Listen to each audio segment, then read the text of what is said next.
Dear students, लक्ष्य trust Sirsa की ओर से निःशुल्क कोचिंग अभियान में आपका स्वागत है। मैं सोनू गौड़ जीव विज्ञान के बारे में बात कर रहा था। लास्ट क्लास में हमने जीव विज्ञान का आधारभूत टॉपिक कोशिका की बात शुरू की, तो थोड़ा सा हम रिवाइज करते हैं। हमने लास्ट क्लास में कोशिका के बारे में पढ़ा। कोशिका सेल की खोज है वो रॉबर्ट हुक ने की 1665 में। कोशिका की खोज है वो रॉबर्ट हुक की 1665 में। कोशिका की एक जनरल स्ट्रक्चर की बात करें तो कोशिका की जो आउटर लाइन होती है वो कोशिका झिल्ली होती है। क्या होती है? कोशिका झिल्ली। कोशिका झिल्ली या इसको प्लाज्मा मेम्ब्रेन या सेल मेम्ब्रेन भी कहते हैं। कोशिका झिल्ली प्रत्येक कोशिका का केंद्रक होता है। तो कोशिका के अंदर जो केंद्रक होता है, केंद्रक और कोशिका झिल्ली के अंदर जितना भी द्रव, जितना भी पदार्थ भरा रहता है उसको कोशिका द्रव्य कहते हैं। क्या कहते हैं? कोशिका द्रव्य। कोशिका द्रव्य। जबकि ये केंद्रक है, केंद्रक के अंदर जितना भी पदार्थ भरा रहता है सारा, उसको केंद्रक द्रव्य कहते हैं। क्या कहते हैं? केंद्रक द्रव्य। और इन दोनों के लिए शब्द है वो जीव द्रव्य काम में लिया जाता है। जीव द्रव्य, प्रोटोप्लाज्म। प्रोटोप्लाज्म। जीव द्रव्य शब्द का प्रयोग है वो जे.ई. पुरोकंज ने किया। आपको याद रखना है, जीव द्रव्य शब्द जो है, जीव द्रव्य शब्द है वो जे.ई. पुरोकंज ने दिया था। जे.ई. पुरोकंज ने 1839 में कोशिका के अंदर भरे हुए सारे मिक्सचर के लिए, सारे पदार्थ के लिए जीव द्रव्य नाम दिया। जीव द्रव्य है उसको आप दो भागों में बांट सकते हैं, कोशिका द्रव्य प्लस केंद्रक द्रव्य। कोशिका द्रव्य प्लस केंद्रक द्रव्य। कोशिका द्रव्य और केंद्रक द्रव्य दोनों को जीव द्रव्य कहते हैं। कोशिका द्रव्य साइटोप्लाज्म और ये न्यूक्लियोप्लाज्म। तो ध्यान रहे, कई बार अपनों से जैसे पूछा जा सकता है प्रश्न, भाई कोशिका के अंदर पाए जाने वाला समस्त द्रव्य क्या कहलाता है? तो कोशिका के अंदर पाए जाने वाला समस्त द्रव्य वो तो जीव द्रव्य है। ठीक है।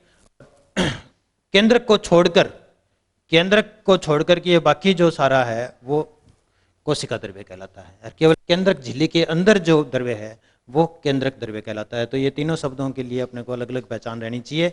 जीव द्रव्य बोल शब्द है, जीव द्रव्य शब्द है वो जे.ई. पुरोकंज ने दिया। जीव द्रव्य के लिए एक लाइन और याद रखनी है अपनों ने, एक नाम याद रखना है, हक्सले। हक्सले ने कहा कि जीव द्रव्य जीवन का भौतिक आधार है। हक्सले ने कहा जीव द्रव्य जीवन का भौतिक आधार है। बहुत बार ये क्वेश्चन पूछा गया है, बड़ा इंपॉर्टेंट क्वेश्चन है। जीव द्रव्य जीवन का भौतिक आधार है, किसने कहा? हक्सले ने। या जीवन का भौतिक आधार क्या है? जीव द्रव्य, प्रोटोप्लाज्म, ये पूछा जा सकता है। तो इस कोशिका झिल्ली से अंदर जितने भी कोई कोशिका के पार्ट पाए जाते हैं उनको कोशिकांग कहते हैं। क्या कहते हैं? कोशिकांग, सेल ऑर्गेनल। कोशिका के अंग, कोशिका के अंग, सेल ऑर्गेनल। तो आज अपने सेल ऑर्गेनल्स की स्टडी करेंगे बारी बारी से। मुख्य मुख्य जो सेल ऑर्गेनल्स हैं वो कौन कौन से हैं, उनकी क्या खास बात है और क्या उनका काम है, ये अपने पढ़ेंगे। तो सेल ऑर्गेनल, कोशिकांग की बात करें, सबसे पहले अपने बात करते हैं केंद्रक की। केंद्रक, न्यूक्लियस। केंद्रक है वो सभी कोशिकाओं में पाया जाता है। केंद्रक ही कोशिका के सारे कार्यों का नियंत्रण और समन्वय करता है, और एक कोशिका से नई कोशिका जो बनना है वो भी केंद्रक के द्वारा ही होता है। ठीक। केंद्रक में बाहरी बार एक दोहरी झिल्ली का आवरण पाया जाता है। केंद्रक में बाहरी बार एक दोहरी झिल्ली ऐसे पाई जाती है, जिसमें बीच बीच में छोटे छोटे एक परत है वो थोड़ी पतली होती है, जिससे कि वो उससे पदार्थों का कोशिका द्रव्य के साथ आदान प्रदान हो सकता है, यहाँ से ऐसे। ठीक है। दोहरी झिल्ली से घिरा होता है ये क्या हो गया? केंद्रक झिल्ली। केंद्रक झिल्ली। ध्यान रहे, केंद्रक झिल्ली, जैसे कोशिका का बाहरी आवरण होता है कोशिका झिल्ली या जिसको प्लाज्मा झिल्ली कहते हैं, उसकी जैसी संरचना ही इस झिल्ली की होती है, केंद्रक झिल्ली की। यानी झिल्ली कोई भी अपनों से पूछी जाएगी भी कौन से पदार्थ से बनी होती है, तो वो फॉस्फोलिपिड से बनी होती है, यानी प्रोटीन और फॉस्फोलिपिड से बनी होती है। केंद्रक झिल्ली के अंदर जितना भी सारा मैटर है, जितना भी सारा द्रव है, उसको केंद्रक द्रव्य कहते हैं। केंद्रक द्रव्य, द्रव नहीं है, ध्यान रहिए, शब्द द्रव्य है, मैटर, केंद्रक द्रव्य कहते हैं। और इसमें जो क्रोमेटिन है, यानी आनुवंशिक जो पदार्थ है, डीएनए है, वो उसका जाल पाया जाता है, क्रोमेटिन। क्रोमेटिन क्रोमेटिन डीएनए से, मॉलिक्यूलर बेस पर डीएनए होता है क्रोमेटिन, क्रोमेटिन से ही गुणसूत्र बनते हैं, क्रोमेटिन से ही गुणसूत्र बनते हैं। इसके अलावा इसमें कुछ सघन भाग पाए जाते हैं जिनको केंद्रिका क्या कहते हैं, केंद्रिका कहते हैं। केंद्रिका, किसी केंद्रक में 2 से 4 केंद्रिकाएं हैं वो पाई जाती हैं।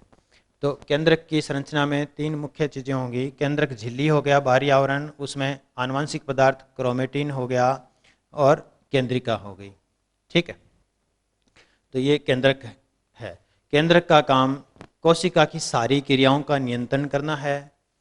इसमें जो ये क्रोमेटिन पदार्थ होता है जो कि डीएनए से बना होता है, इसी से गुणसूत्र बनते हैं। गुणसूत्र पर ही डीएनए के छोटे टुकड़े जो होते हैं वो जीन कहलाते हैं।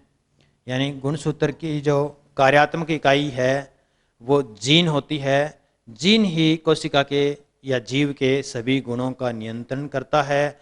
जीन के द्वारा ही गुण एक पीढ़ी से अगली पीढ़ी में, यानी जनक से संतान में ले जाए जाते हैं। तो वंशागति का जो आधार है वो जीन होता है। जीन गुणसूत्र पर पाए जाते हैं। जीन और गुणसूत्र दोनों क्रोमेटिन होते हैं, क्रोमेटिन पदार्थ होते हैं, या कह सकते हैं डीएनए होते हैं। अब अपना से प्रश्न पूछा जाता है कि गुणसूत्र किससे बने होते हैं, या गुणसूत्र का जो मॉलिक्यूलर बेसिस है, यानी अणु कौन सा पाया जाता है गुणसूत्र में। तो जो ऑप्शन दिए रहते हैं आपको भी, डीएनए दिया है, आरएनए दिया है, प्रोटीन दिया है, तो इनमें से अपना आंसर क्या आ जाएगा, डीएनए आ जाएगा। ठीक है, गुणसूत्र या जीन जो हैं या क्रोमेटिन पदार्थ है वो मॉलिक्यूल के फॉर्म में, यानी अणु कौन सा है इस पर पूछा जाए तो डीएनए होता है।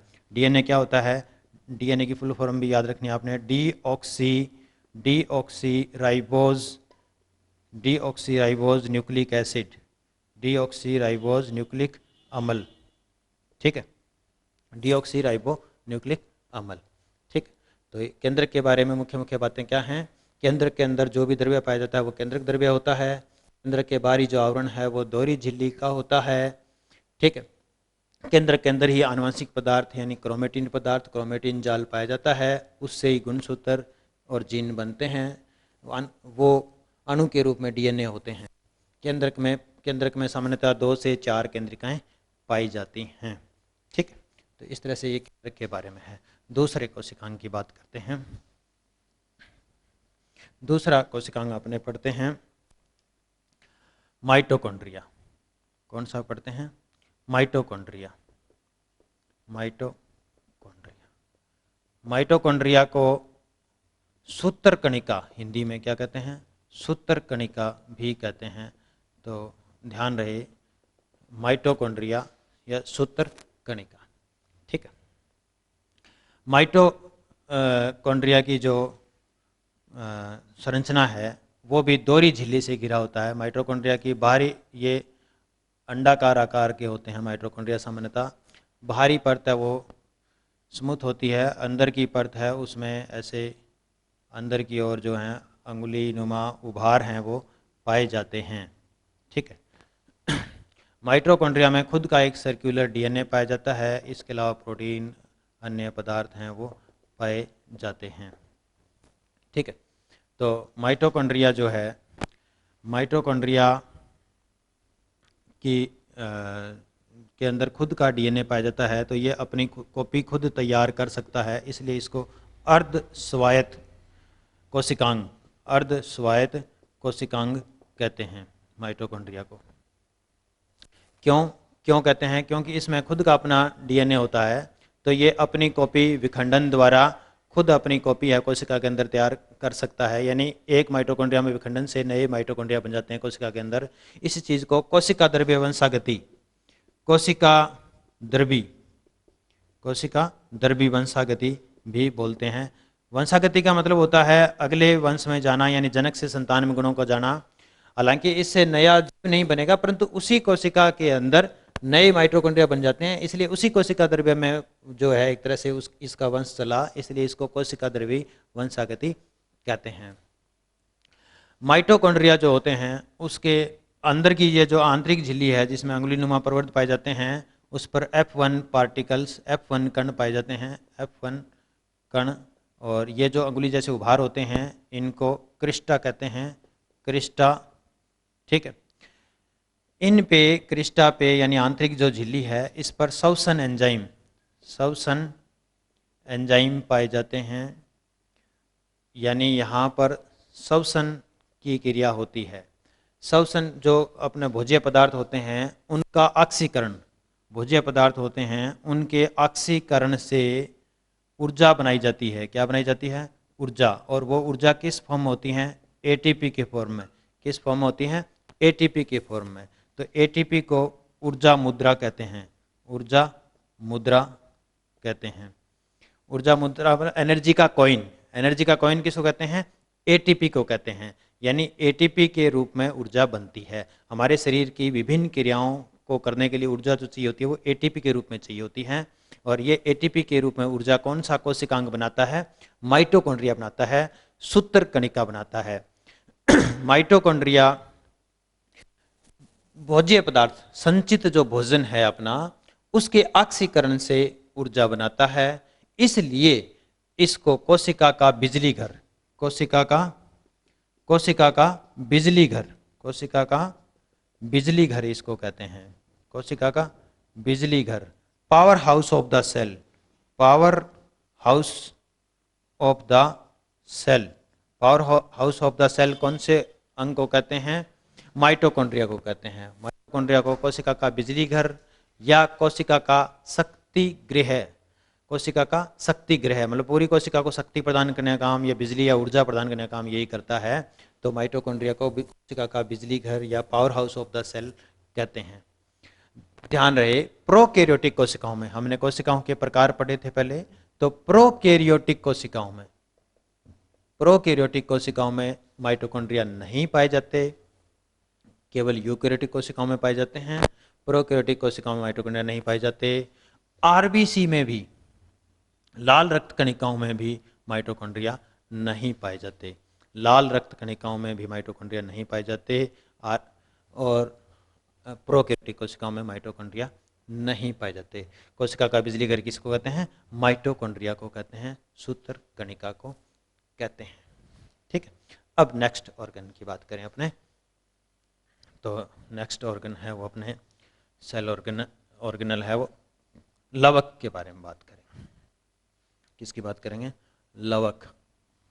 तीसरा जो सेल ऑर्गेनल अपने पढ़ रहे हैं लवक, प्लास्टिड, प्लास्टिड। लवक हैं वो 3 प्रकार के होते हैं। लवक कितने प्रकार के होते हैं? 3 प्रकार के होते हैं। लवक की जो खोज है वो हैकल ने की थी, हैकल या हिकल, हिकल भी बोल देते हैं, HAE होता है, हिकल ने की थी। लवक 3 प्रकार के अपने पढ़ेंगे। 3 प्रकार के कौन से? हरित लवक, कौन सा लवक? हरित लवक।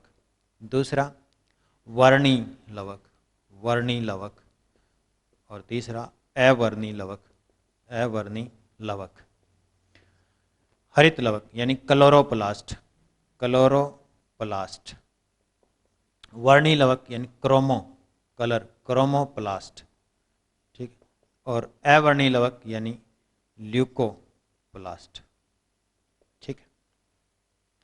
क्लोरोप्लास्ट, क्लोरोप्लास्ट जो होते हैं वो पौधे के जो हरे भाग होते हैं, ग्रीन पार्ट जो होते हैं पौधे का, हरे भाग जो होते हैं उनमें पाए जाते हैं, मेनली पत्तियों में पाए जाते हैं।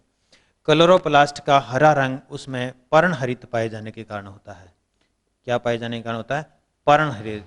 पर्णहरित को क्लोरोफिल कहते हैं, हिंदी में लिखा होता है, ध्यान रहे, क्लोरोफिल। क्लोरोफिल। क्लोरोप्लास्ट के अंदर यानी हरित लवक के अंदर पर्णहरित पाए जाते हैं। पर्णहरित कण होते हैं छोटे, पिगमेंट रंग प्रदान करते हैं, जो हरा रंग प्रदान करने वाले उनको क्लोरोफिल कहते हैं। ठीक है। क्लोरोप्लास्ट भी अंडाकार शेप का होता है। इसकी भी बाहरी झिल्ली है वो दीर्घवृत्ताकार अंडाकार होती है और दोहरी झिल्ली से घिरा होता है। इसकी दोनों झिल्लियां हैं वो एक जैसी होती हैं। जैसे माइटोकॉन्ड्रिया में अपने पढ़ा भी आंतरिक झिल्ली में अंगुली जैसे प्रवर्त पाए जाते हैं, ऐसा नहीं है। और इसमें ऐसे झिल्ली से बने हुए ऐसे जो हैं संरचनाएं पाई जाती हैं जिनको थाइलेकोइड कहते हैं। और इन संरचनाओं का ये चट्टा बन जाता है, जैसे कॉइन का, सिक्कों का जैसे चट्टा बन गया हो, वैसे इस सारी संरचना के लिए हम एक ठा शब्द है वो काम लेते हैं ग्रेना। इसको क्या कहते हैं? ग्रेना।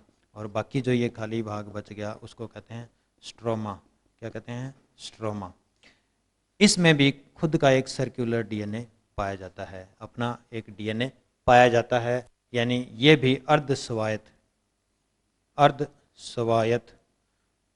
कोशिकांग है, अर्धस्वायत्त कोशिकांग है। ठीक है। यानी कौन कौन सा कोशिकांग अर्धस्वायत्त हैं? माइटोकॉन्ड्रिया और क्लोरोप्लास्ट, माइटोकॉन्ड्रिया और हरित लवक, ये दोनों। ठीक है। तो इसमें जो ये हरित लवक जो है उसमें पर्णहरित पाए जाते हैं। क्या पाए जाते हैं? पर्णहरित। यहाँ इनके ऊपर पर्णहरित पाए जाते हैं। ये प्रकाश संश्लेषण क्रिया, कौन सी क्रिया? प्रकाश संश्लेषण। प्रकाश संश्लेषण क्रिया से भोजन बनाने का काम करते हैं। प्रकाश संश्लेषण, फोटोसिंथेसिस, फोटोसिंथेसिस प्रकाश संश्लेषण क्रिया से भोजन बनाने का काम करते हैं। यानी पौधों में जो हरी पत्तियां हैं, पौधे के जो हरे भाग हैं, उनमें हरित लवक पाए जाते हैं। हरित लवक का काम क्या है? हरित लवक का काम है प्रकाश संश्लेषण क्रिया द्वारा भोजन बनाना। ये भोजन कार्बोहाइड्रेट के रूप में, ग्लूकोज के रूप में बनाते हैं प्रकाश संश्लेषण क्रिया से, और इसीलिए भोजन बनाने का काम करते हैं। इसलिए इनको पौधों का रसोई घर, पौधों का रसोई घर कहते हैं। पौधों का रसोई घर किसको कहते हैं? पौधों, हरित लवक को। किसको कहते हैं? हरित लवक को, क्लोरोप्लास्ट को कहते हैं। वर्णी लवक, वर्णी लवक जैसा नाम से स्पष्ट है, वर्ण का मतलब होता है रंग, वर्ण का मतलब होता है रंग। तो वर्णी लवक हैं वो पौधे के विभिन्न भागों को रंग प्रदान करते हैं। जैसे मान लो टमाटर लाल रंग का होता है, गाजर लाल रंग की होती है, या पौधे के जो पुष्प हैं अलग अलग रंग के होते हैं। जो रंगीन भाग है पौधे का वो वर्णी लवक की उपस्थिति के कारण होता है। जैसे टमाटर में लाइकोपीन वर्णक पाया जाता है जिस कारण से वो लाल रंग का होता है ना। गाजर में कैरोटीन पाया जाता है जैसे लाल रंग का होता है। तो वर्णी लवक हैं वो पौधे के विभिन्न भागों को रंग प्रदान करना इनका काम है। ठीक है। जब जैसे फल पकते हैं, ये पौधे का कुछ भाग, हरे भाग है वो रंगीन जैसे हो जाते हैं, तो वो उसमें क्या होता है कि वो जो हरित लवक है वो वर्णी लवक में बदलने के कारण होता है। हरित लवक का वर्णी लवक में बदलने के कारण ऐसा होता है। अवर्णी लवक ये पौधे के जैसे मान ली जड़ों में आदि में पाए जाते हैं, और इनका काम भोजन को संग्रहण करना है। क्या काम है इसका? भोजन संग्रहण करना, भोजन को इकट्ठा करके रखना, स्टोर करके रखना। ठीक है। तो ये लवक के बारे में मुख्य मुख्य बात क्या है भाई? लवक जो है, लवक की खोज है वो हिकल ने की है। लवक भी दोहरी झिल्ली से घिरा कोशिकांग होता है। लवक में अपना खुद का डीएनए पाया जाता है। इस कारण से ये अपनी जो प्रतिकृति है, फोटोकॉपी है वो तैयार कर सकता है। यानी ये अपनी नए जो एक हरित लवक है वो अपने जैसे नए हरित लवक बना सकता है। इसलिए इसको ऑटोनोमस ऑर्गन यानी अर्ध स्वायत्त कोशिकांग कहते हैं। ठीक है। वर्णी लवक है वो पौधे के विभिन्न भागों को विभिन्न रंग प्रदान करता है। अवर्णी लवक है वो जड़ों वगैरह में पाया जाता है जो भोजन संग्रहण का काम करता है। ये जो संरचना है, लवक जो होते हैं वो केवल और केवल पादप कोशिकाओं में पाए जाते हैं। लवक जो हैं केवल पादप कोशिकाओं में ही पाए जाते हैं, जंतु कोशिकाओं में नहीं पाए जाते। ठीक है। उसके बाद अपने और कोशिकांगों की बात करें अपने, तो सबसे पहले जैसे अब अपने सबसे बाहरी संरचना जो अब थी, कोशिका भित्ति की बात करते हैं। कोशिका भित्ति, कोशिका भित्ति, सेल वाल, सेल वाल। कोशिका भित्ति जो है, कोशिका भित्ति पादप कोशिका में, कवक में और जीवाणुओं में, इनमें पाई जाती है। जंतु कोशिकाओं में कोशिका भित्ति नहीं पाई जाती। जंतु कोशिकाओं में कोशिका भित्ति है वो नहीं पाई जाती है। पादप कोशिका में कोशिका भित्ति है वो सेलुलोज की बनी होती है। किसकी बनी होती है? सेलुलोज की। सेलुलोज, पादप कोशिकाओं में कोशिका भित्ति सेलुलोज की बनी होती है। कवक जो होते हैं, कवक में काइटिन की बनी होती है। किसकी बनी होती है? काइटिन की। और जीवाणु जो कोशिकाएं होती हैं उनमें पेप्टिडोग्लाइकेन। किससे बनी होती हैं? पेप्टिडोग्लाइकेन। म्यूरेन शब्द भी इसके लिए काम में लिया जाता है, म्यूरेन भी इसको कहते हैं, यानी म्यूरेन से बनी होती हैं। तो ये कोशिका भित्ति किस पदार्थ से बनी हुई है ये पूछा जा सकता है अपनों से, तो याद रखना है। पादप कोशिकाओं में कोशिका भित्ति सेलुलोज की बनी होती है, कवक में काइटिन की बनी होती है और जीवाणु कोशिकाओं में पेप्टिडोग्लाइकेन की बनी होती है। कोशिका भित्ति इन कोशिकाओं की सबसे बाहरी परत होती है। कोशिका भित्ति पादपों में, कवकों में या जीवाणुओं में कोशिका की सबसे बाहरी आवरण होता है। तो यहाँ अपनों से क्वेश्चन पूछा जा सकता है। क्वेश्चन क्या पूछा जा सकता है? भी सभी कोशिकाओं में बाह्यतम आवरण होता है। बाह्यतम आवरण होता है, कौन सा होता है मतलब, है ना, कौन सा होता है सभी कोशिकाओं में? अपने को ऑप्शन दिया है कोशिका भित्ति,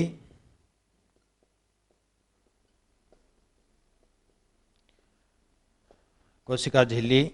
कोशिका झिल्ली को ही प्लाज्मा झिल्ली या प्लाज्मा मेम्ब्रेन या सेल मेम्ब्रेन कहते हैं। ठीक है। सी केंद्रक झिल्ली, है ना। और मान लीजिए डी ऑप्शन अपने को दिया है कोशिका द्रव्य। कोशिका द्रव्य, ठीक है।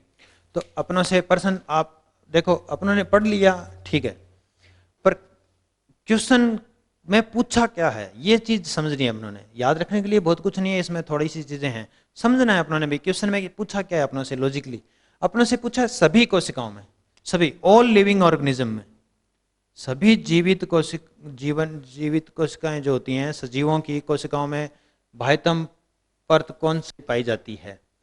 तो सभी में अपनों ने अभी पढ़ रहे हैं भी कोशिका भित्ति तो केवल पादप, कवक या जीवाणु में पाई जाती है, जंतु में नहीं पाई जाती। तो कम से कम सभी में तो क्या पाया जाएगा? बाहरी आवरण है वो झिल्ली पाई जाएगी। झिल्ली सब में पाई जाएगी, झिल्ली जो है वो सब में पाई जाएगी, ठीक है।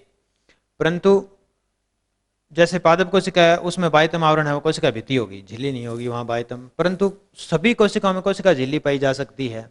कोशिका झिल्ली सभी कोशिकाओं में पाई जाएगी, बाह्यतम शब्द ना हो। सभी कोशिकाओं में कौन सा आवरण पाया जाता है? तो कोशिका झिल्ली जो है सभी में पाया जाएगा। अब अपनों से सभी की बजाय यहाँ इसने दिया है, क्वेश्चन दिया है पादप कोशिकाओं में बाह्यतम आवरण। पादप कोशिकाओं में बाह्यतम आवरण है वो कोशिका भित्ति हो गया। अभी ये क्वेश्चन, इसका आंसर अपना क्या हो गया? कोशिका भित्ति। यानी पादप कोशिका में पूछ लिया या कवक में पूछ लिया या जीवाणु में पूछ लिया, बाह्यतम आवरण क्या होता है? पादप, कवक या जीवाणु कोशिका में बाह्यतम आवरण पूछ लिया तो कोशिका भित्ति। यही क्वेश्चन अपना, यही जब है अपना को क्वेश्चन पादप की बजाय उसने जंतु दे दिया, जंतु कोशिकाओं में बाह्यतम आवरण कौन सा होता है? तो तब अपना उत्तर ये हो जाएगा। यही सेम क्वेश्चन हो तो कोशिका झिल्ली हो जाएगा, ठीक है। और तो इस तरह से अपनों ने क्वेश्चन की लैंग्वेज का थोड़ा सा ध्यान में रखना है, ठीक है। अब कोशिका भित्ति बाह्यतम आवरण होता है पादप, कवक और जीवाणु कोशिकाओं में, सेलुलोज से बना होता है। ये भी इंपॉर्टेंट प्रश्न है। अब अपनों से ये पूछा जाता है कि सेलुलोज किसका बहुलक है? तो सेलुलोज है वो ग्लूकोज का बहुलक होता है, यानी ग्लूकोज से बनता है सेलुलोज। सेलुलोज, ग्लूकोज अपने आप में कार्बोहाइड्रेट है। क्या है ये? कार्बोहाइड्रेट है, ठीक है। अब कोशिका भित्ति बाह्यतम आवरण है तो काम क्या हो गया इसका? कोशिका भित्ति है वो कोशिका को आकार प्रदान करती है। ये निर्जीव परत होती है। कैसी परत होती है? निर्जीव, डेड होती है। ये निर्जीव परत होती है, डेड लेयर होती है, ठीक है। और बाह्यतम आवरण है, कठोर होती है, दृढ़ होती है, निश्चित आकार प्रदान करती है, कोशिका को निश्चित आकार प्रदान करती है, बाहरी आघातों से सुरक्षा करती है, ये इसका काम है। अच्छा, अब दो कोई कोशिकाएं हैं, उनकी कोशिका भित्ति, जैसे ये कोशिका है, ये कोशिका भित्ति आपस में जुड़ी रहती हैं बीच में, तो ये जोड़ने का जो काम करता है, कोशिका भित्तियों को जोड़ने का काम करता है, वो उसको कोशिका सीमेंट कह देते हैं अपने। कोशिका का सीमेंट जो है वो, कोशिका का सीमेंट क्या होता है? कैल्शियम या मैग्नीशियम के पैक्टेट लवण होते हैं, पैक्टेट लवण, ठीक है, ये भी इम्पोर्टेंट चीज़ है, अपनों ने याद रखनी है। भाई कोशिका सीमेंट किसको कहते हैं, तो कैल्शियम या मैग्नीशियम के पैक्टेट लवणों को कहते हैं। कैल्शियम या मैग्नीशियम के पैक्टेट लवण हैं वो कोशिका सीमेंट कहलाते हैं। क्यों? क्योंकि वो कोशिका भित्तियों को जोड़ने का काम करते हैं। एक नाम और याद रखना है, इन कोशिका भित्तियों के बीच में छोटे छिद्र पाए जाते हैं जिनको प्लाज्मोडेस्मेटा कहते हैं, प्लाज्मोडेस्मेटा। तो ये भी क्वेश्चन अपनों ने याद रखना है भी, प्लाज्मोडेस्मेटा छिद्र होते हैं सूक्ष्म, और उनका काम क्या है, एक कोशिका से दूसरी कोशिकाओं के बीच में पदार्थों का आदान प्रदान करने के लिए रास्ता प्रदान करना। यानी किन्हीं दो निकटवर्ती दो कोशिकाओं के बीच में पदार्थों का आदान प्रदान है वो प्लाज्मोडेस्मेटा के थ्रू होता है। तो ये कोशिका भित्ति के बारे में मुख्य मुख्य बातें हैं। अब हम कोशिका झिल्ली की बात करेंगे। ध्यान रहे, कोशिका भित्ति है वो डेड पार्ट होता है, मृत भाग होता है, केवल पादप, कवक और जीवाणु कोशिकाओं में पाया जाता है, ठीक है। अब कोशिका झिल्ली की बात करेंगे। कोशिका झिल्ली, कोशिका झिल्ली सभी कोशिकाओं में पाई जाएगी, चाहे बाह्यतम आवरण हो चाहे कोशिका भित्ति के अंदर की तरफ हो, मतलब कोशिका है तो उसमें कोशिका झिल्ली तो पाई ही जाएगी, ठीक है। कोशिका झिल्ली है वो फॉस्फोलिपिड से बनी होती है, फॉस्फोलिपिड है ना, और प्रोटीन, फॉस्फोलिपिड और प्रोटीन से बनी होती है। इसका जैसे कई संरचना के बारे में कई लोगों ने इसकी अलग अलग संरचनाएं समझाई, परंतु सबसे जो मुख्य जो इसको संरचना समझाने का जो मॉडल है वो तरल मोजेक मॉडल है, तरल मोजेक संरचना इसकी बताई गई है। तो वो उसमें क्या बताया गया है कि इसमें दो लेयर होती हैं, ऐसे दो लेयर ऐसे फॉस्फोलिपिड की ऐसे बनी होती हैं, ऐसे, ठीक है। और उनमें बीच बीच में कहीं ऐसे प्रोटीन धंसे रहते हैं, प्रोटीन के पार्टिकल धंसे रहते हैं। तो फॉस्फोलिपिड की बाई लेयर होती हैं, बीच में प्रोटीन धंसे रहते हैं, ये बीच में प्रोटीन हो गया, बाकी ये फॉस्फोलिपिड की लेयर होगी, ठीक है। ये जो प्रोटीन होते हैं बीच में, ये पदार्थ को इधर से उधर ऐसे ट्रांसपोर्ट में हेल्प करते हैं, आर पार जाने में, यानी ये पदार्थों के आदान प्रदान में जो है वो सहायता करते हैं। तरल मोजेक मॉडल है वो सिंगर और निकोलसन ने दिया है, सेंगर भी लिखा हो सकता है, सिंगर एंड निकोलसन, सिंगर और निकोलसन, ये भी याद रखना है अपनों ने भी। तरल फ्लूइड मोजेक मॉडल है ना, लिक्विड फ्लूइड जो है या फ्लूइड मोजेक मॉडल है वो किसने दिया है, सिंगर और निकोलसन ने दिया है। कोशिका झिल्ली है वो फॉस्फोलिपिड और प्रोटीन से बनी होती है। कोशिका झिल्ली है वो जीवित होती है, कोशिका जो है लिविंग होती है, जीवित। कोशिका भित्ति है वो मृत होती है, कोशिका झिल्ली है वो लिविंग होती है। कोशिका भित्ति है वो जैसे पादप कोशिकाओं में सेलुलोज से बनी होती है, कोशिका झिल्ली है वो फॉस्फोलिपिड, और सभी जीवों में फॉस्फोलिपिड, चाहे पादप है चाहे जंतु है चाहे कवक है, फॉस्फोलिपिड और प्रोटीन से बनी होती है, ठीक है। कोशिका झिल्ली से संबंधित कुछ खास खास बातें हैं, वो ये हैं, कोशिका झिल्ली है वो अर्धपारगम्य होती है, अर्धपारगम्य, या इसको ये अपन कह सकते हैं चयनात्मक पारगम्य होती है, चयनात्मक पारगम्य, सेलेक्टिवली परमिएबल। सेलेक्टिव परमिएबल का मतलब क्या है, ये सिलेक्शन करती है, जैसे छलनी होती है, कुछ छोटी चीज़ों को तो अपने आर पार जाने देती हैं, बड़े जो कण होते हैं उनको नहीं जाने देती। तो ये चयन करती है, यानी कुछ आधी चीज़ों को जाने देती है, आधी को नहीं, इसलिए इसको अर्धपारगम्य अपने कह देते हैं, या चयन करती है भी, छोटे आकार के कणों को तो अपने आर पार जाने देती है, बड़ों को नहीं, तो इसलिए इसको चयनात्मक पारगम्य कहते हैं। जबकि कोशिका भित्ति है वो पारगम्य होती है, कोशिका भित्ति है वो पारगम्य होती है, ध्यान रहे, ठीक है। तो ये इससे पूछा सकता है। अब इसका काम क्या है, कोशिका जैसे जंतु कोशिकाओं में तो ये बाह्यतम परत है, तो कोशिका को आकार प्रदान करना हो गया, कोशिका के अंदर के जो अंग हैं, द्रव्य है, उसको सुरक्षित करना है, ये इसका काम है। पदार्थों को आदान प्रदान करने में ये सहायक होती है, ठीक। तो इस तरह से कोशिका भित्ति के बारे में है।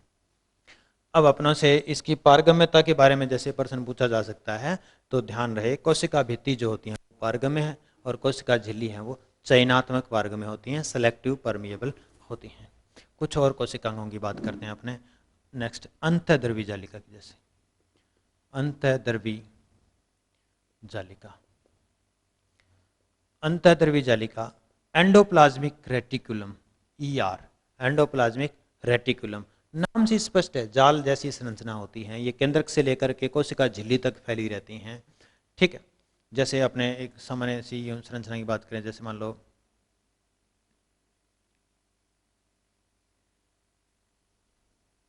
ऐसे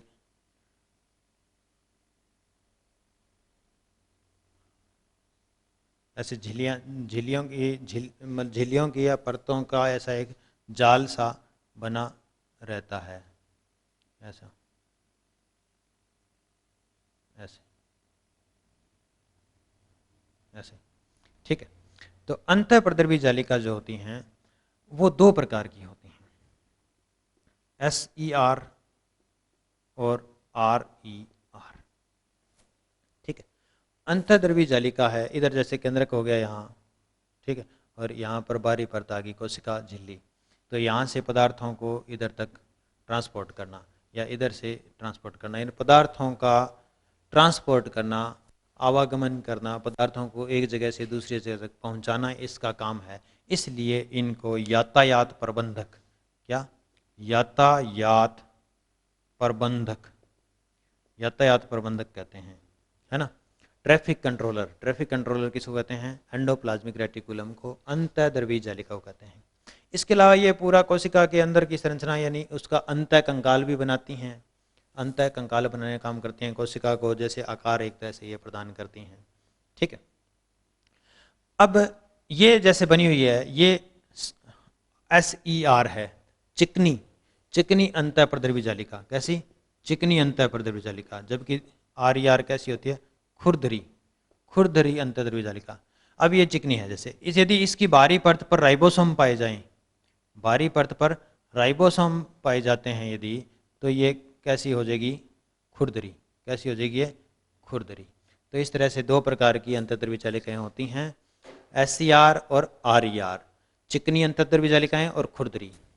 तो चिकनी जो हैं उन पर राइबोसोम नहीं पाए जाते, तो इनका काम है वसा का या स्टीरॉयड का संश्लेषण करना, वसा और स्टेरॉयड संश्लेषण बनाना मतलब। ठीक है, और खुरदरी पर राइबोसोम पाए जाने के कारण इनका काम होता है प्रोटीन संश्लेषण। क्या होता है, प्रोटीन संश्लेषण। तो अपनों से क्वेश्चन पूछा जा सकता है भी प्रोटीन संश्लेषण कौन करता है। ठीक है, जैसे तो प्रोटीन संश्लेषण कौन सी अंतःद्रव्य जालिका करती है, RER, खुरदरी अंतःद्रव्य जालिका। और वसा और स्टीरॉयड का संश्लेषण कौन सी करती है, SER। ठीक है, तो अंतःद्रव्य जालिका के बारे में है। अंतःद्रव्य जालिका की जो खोज है वो पोर्टर ने करी थी, पोर्टर, ये भी अंतःद्रव्य जालिका की खोज है वो पोर्टर ने करी थी। ठीक है, तो ये याद रखना है, ये अंतःद्रव्य जालिका का काम है पदार्थों का आवागमन करना है, इसलिए इसको यातायात प्रबंधक कहते हैं। ठीक है, इसके बाद इसके अलावा अंतःद्रव्य जालिका है वो ही गोल्जी काय बनाती हैं। ठीक है, गोल्जी काय उनसे बनते हैं। तो नेक्स्ट जो स्ट्रक्चर है अपने, नेक्स्ट सेल ऑर्गेनल है वो गोल्जी काय की बात करते हैं। गोल्जी काय, गोल्जी बॉडी, गोल्जी बॉडी जो है, गोल्जी बॉडी की खोज है वो कैमिलियो गोल्जी, कैमिलियो गोल्जी ने की, कैमिलियो गोल्जी ने की। गोल्जी बॉडी की खोज है वो कैमिलियो गोल्जी ने की। गोल्जी बॉडी जो होते हैं वो सिस्टर्नी और वेसिकल से बने होते हैं, सिस्टर्नी और वेसिकल से बने होते हैं, यानी ये झिल्ली से बने होते हैं। ऐसे झिल्ली की फ्लैटेंड स्ट्रक्चर जो हैं वो सिस्टर्नी कहलाती हैं। ऐसी झिल्ली की फ्लैटेंड स्ट्रक्चर जो हैं वो सिस्टर्नी कहलाती हैं, और इनमें छोटे ऐसे वेसिकल्स पाए जाते हैं, सिस्टर्नी और वेसिकल से बने होते हैं। ठीक है, अब इसका काम क्या है गोल्जी काय का, गोल्जी काय जो होता है वो पदार्थों की पैकेजिंग करता है, यानी हार्मोन हैं, कुछ कोशिकाओं में जो पदार्थ स्टोर होते हैं उनको ऐसे वेसिकल्स के अंदर बंद कर देता है, स्टोर करता है, ये काम है।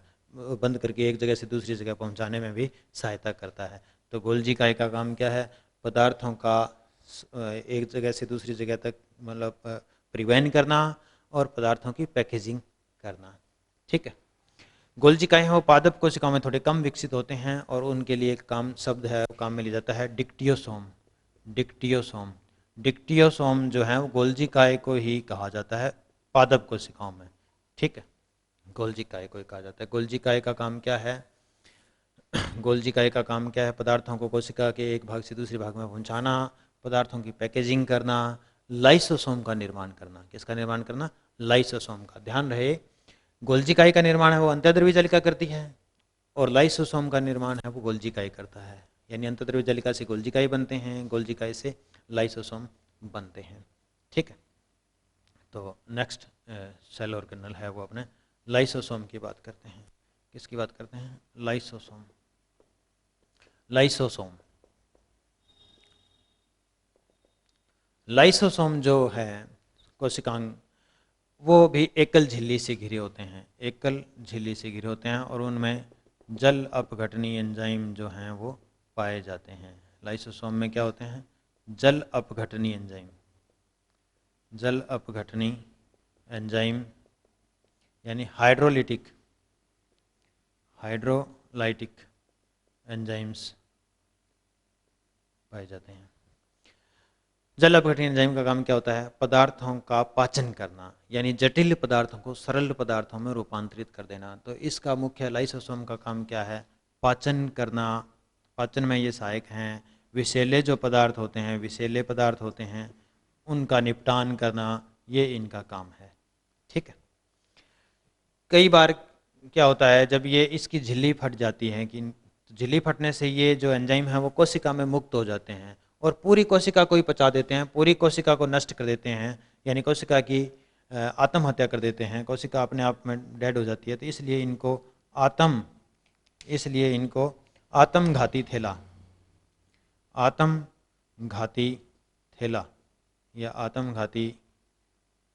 थैला इनको सुसाइडल बैग किसको कहते हैं? लाइसोसोम को कहते हैं। लाइसोसोम को सुसाइडल बैग यानी आत्मघाती थैला क्यों कहते हैं? क्योंकि लाइसोसोम है वो अपनी ही कोशिका का पाचन कर देते हैं, अपनी ही कोशिका को नष्ट कर देते हैं। ठीक है। तो उसके बाद नेक्स्ट सेल ऑर्गेनल अपने बात करें यदि रिक्तिका की। रिक्तिका नेक्स्ट सेल ऑर्गेनल है वो रिक्तिका। वैक्यूल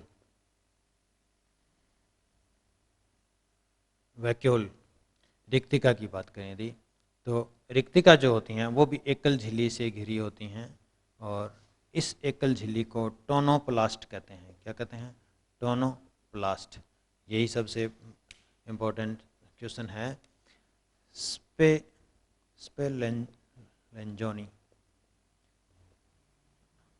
स्पेलंजनी ने इनकी खोज की थी। स्पेलंजनी ने जो है रिक्तिका की संरचना के बारे में किसने बताया था? स्पेलंजनी ने बताया है। रिक्तिका की जो ये परत होती है, झिल्ली जो होती है, उसको टोनोप्लास्ट कहते हैं। ये स्पेसिफिक क्वेश्चन है, इसका अलग से नाम है मतलब झिल्ली का। हालांकि अभी अपने गोल्जी का ही पढ़ा है, अंतःद्रव्य जालिका है, उनके भी बारी पर झिल्ली है एक, परंतु उसके लिए कोई नाम नहीं है, इसके लिए अलग नाम है। अब ये इस रिक्तिका में यदि खाद्य पदार्थ पाया, कोई हार्मोन वगैरह भरे पाए जाते हैं, तभी उसी रिक्तिका को रसधानी कह देते हैं। ठीक है। यदि इसमें खाद्य पदार्थ पाए जाते हैं तब इसको खाद्य रिक्तिका कह देते हैं। ठीक है। और यदि ये खाली पाई जाती है बिल्कुल, तो इसको वायु रिक्तिका या सीधा रिक्तिका शब्द है वो इसके लिए काम में लिया जा सकता है। यानी ये तीनों शब्द हैं वो एक ही चीज़ है। रिक्तिका के अंदर यदि कोई हार्मोन एंजाइम आदि पदार्थ भरे पाए जाते हैं तो उसको रसधानी कह देते हैं। रस भरा पाया जाता है, मतलब खाद्य पदार्थ स्टोर करता है तो खाद्य रिक्तिका कहते हैं। इसके अलावा खाली हो तो वो वायु रिक्तिका है। रिक्तिका मतलब देखो खाद्य पदार्थों को संग्रहित करने में भी काम करती है और जो अपशिष्ट पदार्थ हैं उनको कोशिका से बाहर निकालने में भी सहायक करती हैं, यानी उत्सर्जन में भी रिक्तिकाएं सहायक हैं। इसके अलावा रिक्तिका का जो मुख्य काम है वो क्या है? रिक्तिका कोशिका का जल और लवणों का संतुलन बना के रखती है। कोशिका द्रव्य में जल और लवणों का संतुलन बना के रखती है, यानी परासरण नियमन का काम है इसका। परासरण नियमन कौन करता है? कौन सा कोशिकांग करता है? रिक्तिका करता है।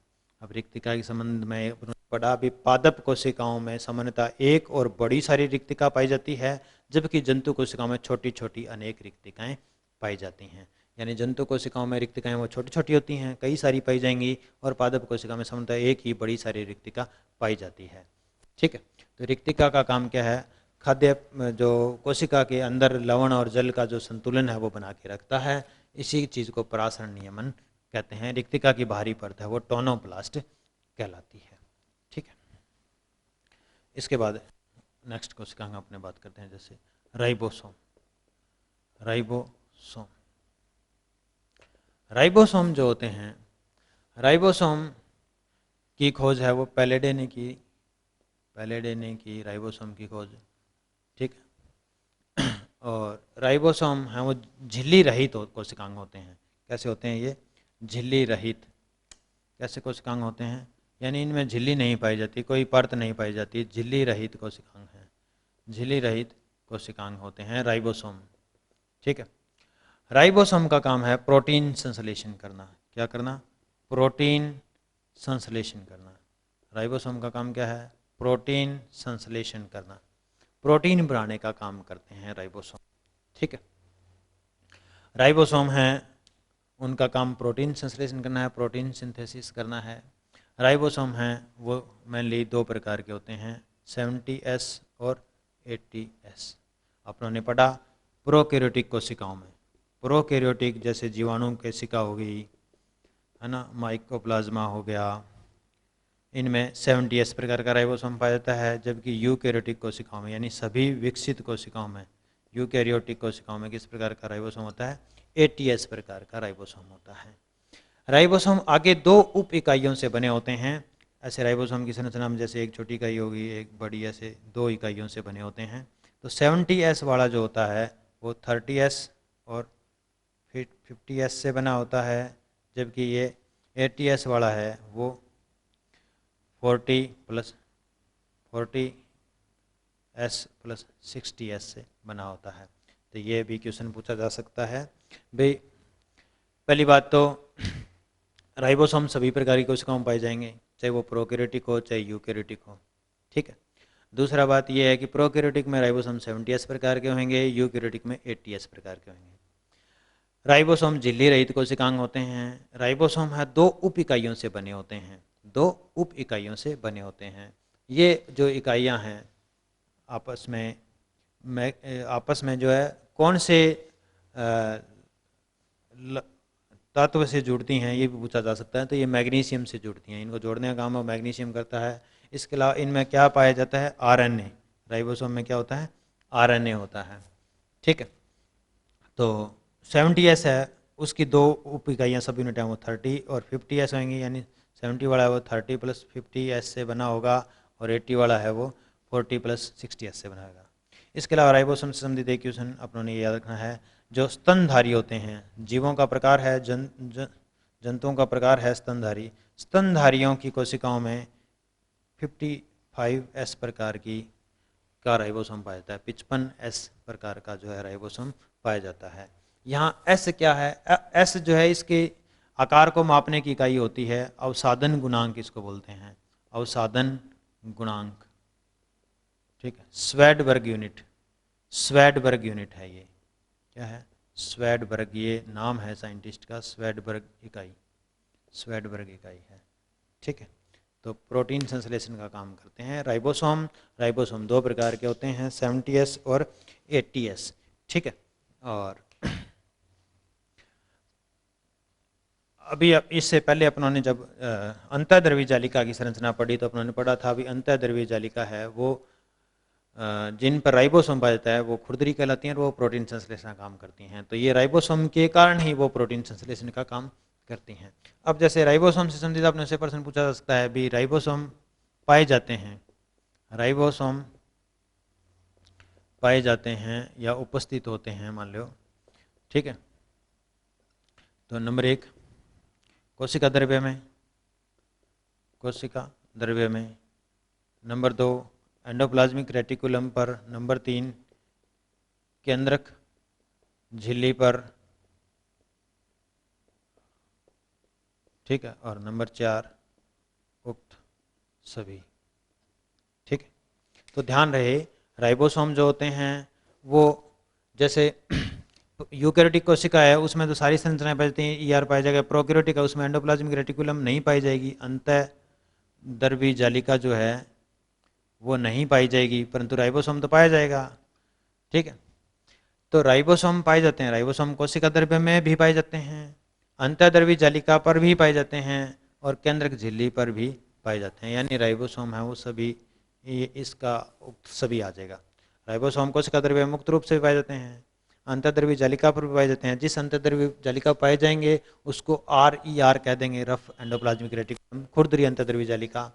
केंद्रक झिल्ली पर भी पाए जाते हैं। और दूसरा आपने से पूछा सकता है राइबोसोम का काम क्या है, तो राइबोसोम का काम है प्रोटीन संश्लेषण। क्या है? प्रोटीन संश्लेषण। ठीक।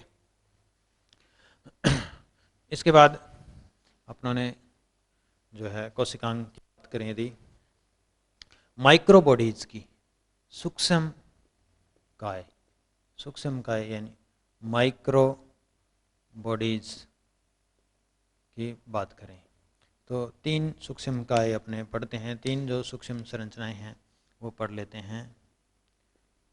पेरोक्सिसोम, पेरोक्सिसोम,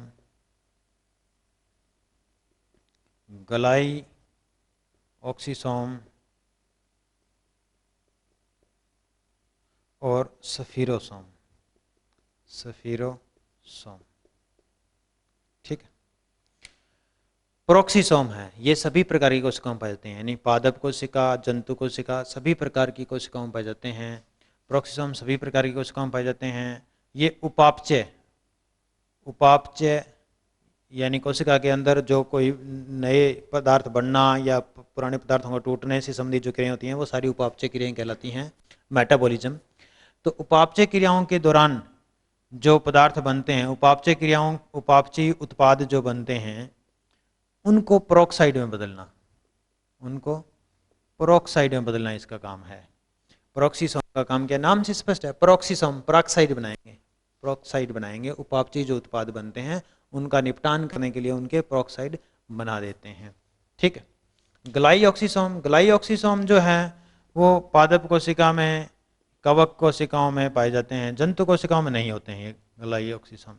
ठीक है, ग्लाइऑक्सीसोम का काम क्या है, जैसे बीज का अंकुरण हो रहा है पादप कोशिका में, बीज अंकुरण के टाइम जो होते हैं ये वसा का उपापचय करके वसा को कार्बोहाइड्रेट में बदलते हैं, वसा को कार्बोहाइड्रेट में बदलने का काम करते हैं। ठीक है, वसा का उपापचय करके, वसा का उपापचय करके उसको कार्बोहाइड्रेट में बदल देते हैं। ठीक है, स्पिरोसोम, स्पिरोसोम भी केवल पादप कोशिकाओं में पाए जाते हैं, केवल पादप कोशिकाओं में पाए जाते हैं। ठीक है, इनका संबंध भी वसा उपापचय से है, वसा उपापचय से, वसा का मेटाबॉलिज्म करने से है। ठीक है, तो ये माइक्रोबॉडीज के बारे में है मुख्य मुख्य जो बातें हैं। ठीक है, अब जैसे अपने बात करें यदि सेंट्रियोल की, तारक काय, तारक काय, सेंट्रोसोम। तारक काय है वो केवल जंतु कोशिका में पाया जाता है, केवल जंतु कोशिकाओं में पाया जाता है तारक काय। तारक काय का जो मुख्य कार्य है वो क्या है, अपना तर्कु तंतु बनाना, तर्कु तंतु, स्पिंडल, स्पिंडल फाइबर बनाना इसका काम है। कब, कोशिका विभाजन के समय, कब, कोशिका विभाजन के समय, कोशिका विभाजन के समय। कोशिका जब विभाजित होती है, यानी एक कोशिका के विभाजन से 2 बनती हैं या एक कोशिका विभाजन होने से, टूटने से नई जब कोशिकाएं बनती हैं जंतु कोशिकाओं में, तो तर्कु तंतु बनता है। तर्कु तंतु बनाने का काम कौन करता है, तारक काय करता है। ठीक है, तारक काय क्या काम करता है, तर्कु तंतु बनाने का काम करता है, स्पिंडल फाइबर बना, केवल और केवल जंतु कोशिकाओं में पाया जाता है, पादप कोशिकाओं में नहीं पाया जाता। पर जब पादप कोशिकाओं में अपने कह रहे नहीं पाया जाता तो कोशिका विभाजन के समय ये तर्कु तंतु कौन बनाता है, तो उनमें माइक्रोट्यूबुलर ऑर्गेनाइजन कॉम्प्लेक्स, माइक्रोट्यूबुलर सूक्ष्म नलिकाएं संगठन तंत्र उनमें पाया जाता है, माइक्रोट्यूबुलर ऑर्गेनाइजेशन कॉम्प्लेक्स। और तो ये जो है पादप कोशिकाओं में, किसमें, पादप कोशिकाओं में, पादप कोशिकाओं में तर्कु तंतु बनाने का काम कौन करता है, माइक्रोट्यूबुलर ऑर्गेनाइजर कॉम्प्लेक्स करता है। ठीक है, तो ये तारक का एक केवल और केवल जंतु कोशिका में पाया जाता है, तर्कु तंतु बनाने का काम करता है। इसके अलावा आपने दो और संरचनाओं की बात कर लेते हैं। फ्लैजिला कसाब और अपना पक्ष्माभ सीलिया, है ना, फ्लैजिला। ठीक है, ये जो हैं अंगों से गति से संबंधित अंग हैं, गति कोशिका की गति करने में सहायक होते हैं। पक्ष्माभ हैं वो सामान्यतः 1 या 2 संख्या में कम होते हैं, कम संख्या में पाए जाते हैं, जबकि पक्ष्माभ हैं वो अधिक संख्या में पाए जाते हैं। ठीक है, ये बड़े आकार के यानी लंबे आकार के होते हैं, लंबे होते हैं, ये छोटे आकार के होते हैं सीलिया। उदाहरण के तौर पर बात करें यदि कशाब जो होते हैं वो जैसे युगलिना, युगलिना में जैसे युगलिना का अपनों युगलिना एक कोशिकीय होता है, ऐसे फ्लैजिला पाया जाता है, लंबा तंतु जैसे पाया जाता है। जैसे पक्ष्माभ होते हैं वो अधिक संख्या में होते हैं, जैसे अपनों पैरामीशियम की बात करें, पैरामीशियम की ऐसे परत हो पाई जाती हैं, पैरामीशियम, पैरामीशियम जंतु का नाम है ये। ठीक है, तो इनका काम क्या होता है, ये एक तो ट्यूबुलिन प्रोटीन से बने होते हैं, ट्यूबुलिन, एक तो ये याद रखना, ट्यूबुलिन प्रोटीन से बने होते हैं, प्रोटीन से बने होते हैं। ठीक है, गति में सहायक होते हैं, तो ये गति में सहायक होते हैं, भोजन को अंदर ग्रहण करने में, पदार्थों को आगे खिसकाने में भी सहायक होते हैं। ठीक है, तो ये इसके बारे में है। ठीक है, 2-3 खास अपने कोशिकांगों से संबंधित क्वेश्चन की यदि बात करें, मुख्य कोशिकांगों की चर्चा अपने कर चुके हैं। कौन कौन से अपनों ने पढ़े, अपनों ने पढ़ा जैसे कोशिका भित्ति, कोशिका भित्ति, कोशिका झिल्ली, कौन सा पढ़ा, कोशिका झिल्ली। हमने पढ़ा माइटोकॉन्ड्रिया, कौन सा पढ़ा, माइटोकॉन्ड्रिया, लवक, प्लास्टिड, केंद्रक। ठीक, और क्या पढ़ा अपनों ने, अंतःद्रवी जालिका, अंतःद्रवी जालिका, गोल्जी काय, गोल्जी काय, लाइसोसोम, लाइसोसोम, रिक्तिका, रिक्तिका। ठीक है, इसके अलावा अपनों ने जैसे राइबोसोम, राइबोसोम, तारक काय। ठीक है, तो इनके बारे में पढ़ा अपनों ने। ठीक है, अब इनसे संबंधित क्या खास बात है, ये पादप कोशिका की बाहरी परत है, पादप कोशिका की केवल और केवल पादप कवक या जंतु में पाई जाती हैं, पादप कवक या जंतु में पादप कवक या जीवाणु में, जंतुओं में नहीं पाई जाएगी। जीवाणु, पादप कवक और जीवाणु की बाह्यतम परत कोशिका भित्ति होती है, कोशिका भित्ति सेलुलोज से बनी होती है। कोशिका झिल्ली सभी कोशिकाओं में पाई जाएगी, सभी कोशिकाओं में, परंतु इनको छोड़कर कोशिका झिल्ली सबसे बाहरी आवरण होगा। ठीक है, जबकि इनमें सबसे बाहरी आवरण कोशिका भित्ति होगा। ठीक है, कोशिका भित्ति जो होती है वो निर्जीव होती है, कोशिका भित्ति है वो निर्जीव होती है और ये सजीव होती है। ठीक है, कोशिका भित्ति है वो पारगम्य होती है, पारगम्य। ठीक है, और ये अर्ध पारगम्य होती है, अर्ध पारगम्य। ठीक, ये ध्यान रखना आपने। अब ये जो 3 अंग हैं आपने पढ़े, माइटोकॉन्ड्रिया, इसको सूत्र कणिका भी कहते हैं, सूत्र कणिका। एक तो इससे संबंधित बड़ा माइटोकॉन्ड्रिया से संबंधित जो है क्वेश्चन आता है कि इसकी खोज किसने की, बड़ी समस्या है। इसकी खोज जो है वो कोलिकर ने इसको सबसे पहले देखा था। कोलिकर ने कीटों की पेशियों में कोलिकर ने सबसे पहले देखा 1880 में। ठीक है, उसके बाद आल्टमैन ने 1886 में इस माइटोकॉन्ड्रिया की खोज का जो श्रेय है वो इसको जाता है, परंतु इसको आल्टमैन ने नाम नहीं दिया था माइटोकॉन्ड्रिया। इसको इसके 12 साल बाद 1898 में बेंडा नामक के वैज्ञानिक ने जो है वो 1898 में माइटोकॉन्ड्रिया नाम दिया। यानी माइटोकॉन्ड्रिया नाम किसने दिया, ये दिया। कोशिका शक्ति ग्रह कहते हैं इसको, ये जो तीनों कोशिकांग हैं ये दोहरी झिल्ली से घिरे हुए हैं। किससे घिरे हुए हैं? दोहरी झिल्ली से, यानी बाहरी परत है वो इनकी दो परत होती हैं, दोहरी झिल्ली से घिरे हुए कोशिकांग हैं। ये जो कोशिकांग हैं सारे, इनकी बाहरी परत एकल होती है, तो ये एकल झिल्ली से घिरे हुए हैं, ये एकल झिल्ली से घिरे हुए हैं। ये जो है वो झिल्ली रहित हैं, इनमें झिल्ली होती नहीं है, झिल्ली रहित हैं, झिल्ली रहित कोशिकांग हैं। तो ये प्रश्न अपनों से पूछा जा सकता है। ओवरऑल जो कंक्लूड करें यदि, तो अभी निम्न में से कौन से दोहरी झिल्ली से घिरे हुए हैं, तो जो ऑप्शन है उस हिसाब से अपना आंसर हो जाएगा। माइटोकॉन्ड्रिया, लवक और केंद्रक तीनों दोहरी झिल्ली से घिरे होते हैं। झिल्ली रहित कोशिकांग कौन सा है? बड़ा इंपॉर्टेंट क्वेश्चन है। तो राइबोसोम है, तारकाएं है, इनमें झिल्ली नहीं पाई जाती हैं। ठीक, अंतःद्रव्य जालिका, गोल्जिकाएं, लाइसोसोम, रिक्तिका और जो सूक्ष्म काय अपनों ने पढ़े, उनमें सब में बाहरी जो परत है वो एक झिल्ली होती है, उनमें एकल झिल्ली से घिरे होते हैं। तो ये मुख्य मुख्य कोशिकांगों के बारे में है, इनको अपने ढंग से पढ़ना है। कोई भी दिक्कत हो, समझ नहीं आ रही हो तो कमेंट करें। वीडियो यदि आपको पसंद आया है तो लाइक और शेयर जरूर करें। Thank you.